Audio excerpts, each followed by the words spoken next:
Et bien sûr, tout le monde sait où est Manga Animation, j'espère que vous allez bien de mon côté, ça va super. Avant toute chose, si vous n'êtes pas abonné, n'hésitez pas à le faire pour suivre mon contenu.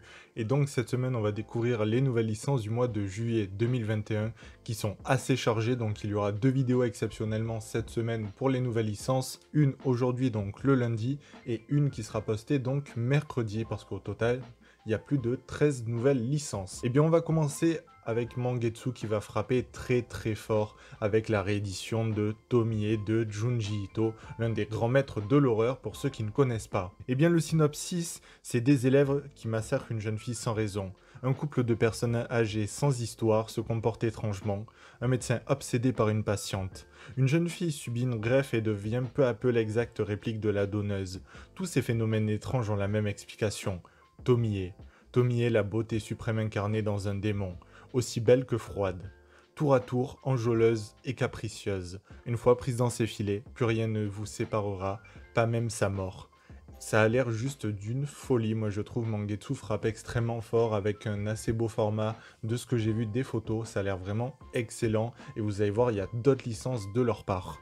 Et la deuxième licence aux éditions Mangetsu, il s'agit de Panda Detective Agency, donc c'est vraiment leur premier manga dans leur collection Life qu'ils vont nous proposer, c'est un one-shot dans un format un petit peu plus grand que d'habitude. Eh bien la métamorphie, c'est une maladie incurable changeant les humains en animaux ou végétaux, qui ne cesse de s'étendre au Japon et à Tokyo tout particulièrement. Honda, affecté par une lente mutation en panda, et Takebayashi, son aîné à la fac, fondent une agence de détectives spécialisée dans les affaires liées à cette pandémie d'un nouveau genre. Que cachent réellement les 5 cas sur lesquels le duo s'apprête à enquêter, et que révèlent ces transformations sur l'âme humaine? Ça a l'air juste d'être génial. Déjà, moi j'aime beaucoup le trait graphique, pourtant je ne suis pas fan de ces humains à l'apparence animale, mais là il y a, je trouve, un enjeu complètement différent et c'est un petit peu présenté d'une autre façon. Moi j'ai extrêmement hâte de découvrir cette œuvre-là. Soleil Manga va nous proposer également plusieurs licences cette semaine et on commence par Les Caprices de la Lune, qui est un nouveau shoujo actuellement en cours avec 6 volumes. Ayumu retrouve au lycée le garçon qu'il a taquiné au collège, mais cette fois-ci, la jeune fille impopulaire compte bien prendre sa revanche sur le belâtre. Pourtant, elle ne se rend pas compte que tout ce jeu n'est que l'expression puérile des sentiments amoureux de Luna à son égard. Ce dernier aimerait pouvoir ouvrir son cœur, mais il ignore comment le faire sans être rejeté. Donc ça a l'air d'être également d'une histoire assez douce, mais qui doit être plutôt bien développée puisqu'elle comporte actuellement 6 volumes. Et la deuxième licence qu'ils vont nous proposer, il s'agit de The Case Book of Arn, qui est également un shoujo, et celui-ci est toujours en cours avec 3 volumes. Alors on a Lynn qui est une jeune fille noble dont la mère est décédée il y a 2 ans. Alors que son père malade et incapable d'accepter la mort de sa femme sort en pleine nuit, Lynn décide de le suivre et se retrouve au beau milieu d'un meurtre.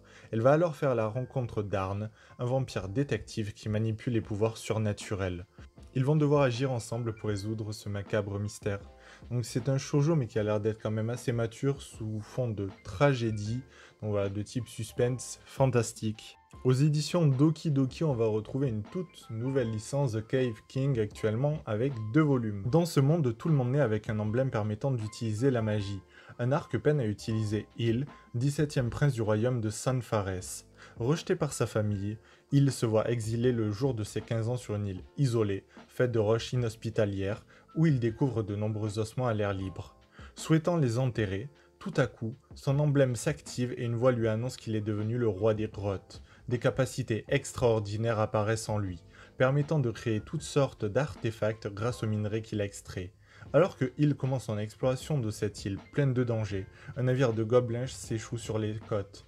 Donc ça a l'air d'être une histoire assez légère, donc c'est un shonen qui a l'air d'être plutôt sympathique, un personnage exilé qui prendra donc sûrement sa revanche sur la vie.